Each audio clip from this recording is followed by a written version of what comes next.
2 ദിവസമായി പെയ്യുന്ന അതിശക്തമായി പെയ്യുന്ന മഴ കണ്ണൂർ ജില്ലയിൽ ഒട്ടുമിക്ക സ്ഥലങ്ങളിലും വളരെയധികം നാശം വിതച്ചുകൊണ്ടിരിക്കുകയാണ്.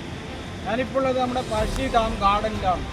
ഈ ഗാർഡൻ്റെ ഏതാനും ഭാഗങ്ങൾ, ഏകദേശം പകുതിയോളം ഭാഗങ്ങൾ ഇപ്പോൾ വെള്ളത്തിൽ മുങ്ങിക്കൊണ്ടിരിക്കുകയാണ്.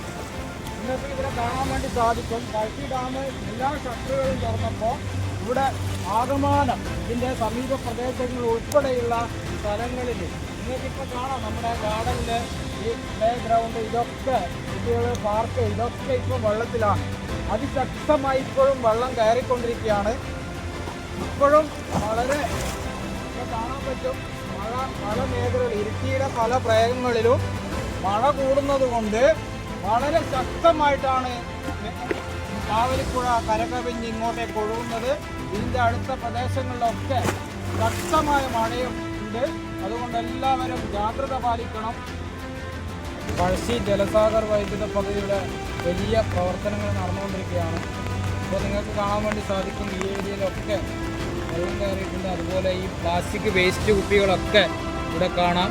ഇവിടുത്തെ മോട്ടറുകൾ ഇവിടെ വെള്ളത്തിനടിയിലാണ് ഇപ്പോൾ ഉള്ളത്. വളരെ കാര്യമായ രീതിയിൽ തന്നെ ഈ സാഗർ ജലവൈദ്യുത പദ്ധതിയുടെ വർക്ക് നടക്കുന്ന ഏരിയയിൽ നല്ല രീതിയിലുള്ള വെള്ളം കയറിയിട്ടുണ്ട്. ഇത് നമ്മുടെ വർക്കിനെ തന്നെ സാരമായി ബാധിക്കുമെന്നാണ് അധികൃതർ പറയുന്നത്. നമ്മുടെ പ്രകൃതിയെ ഇത്രമാത്രം മലിനമാക്കുന്ന രീതിയിൽ പ്ലാസ്റ്റിക്കുകൾ കാണുമ്പോൾ നിങ്ങൾക്ക് തോന്നുന്നത് എത്രമാത്രം ഭയാനകമാണ് ഇതിൻ്റെ ഒരു അവസ്ഥ എന്നുള്ളത്. ഇപ്പോൾ പഴശ്ശി ഡാം മുഴുവൻ ഷട്ടറുകളും തുറന്നിരിക്കുകയാണ്. ജലം ക്രമാതീതമായി വർദ്ധിച്ചുകൊണ്ടിരിക്കുന്നു.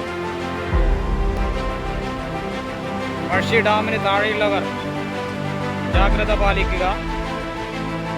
ഓരോ നിമിഷം തോറും വെള്ളത്തിൻ്റെ തോത് ക്രമാതീതമായി വർദ്ധിച്ചുകൊണ്ടിരിക്കുകയാണ്.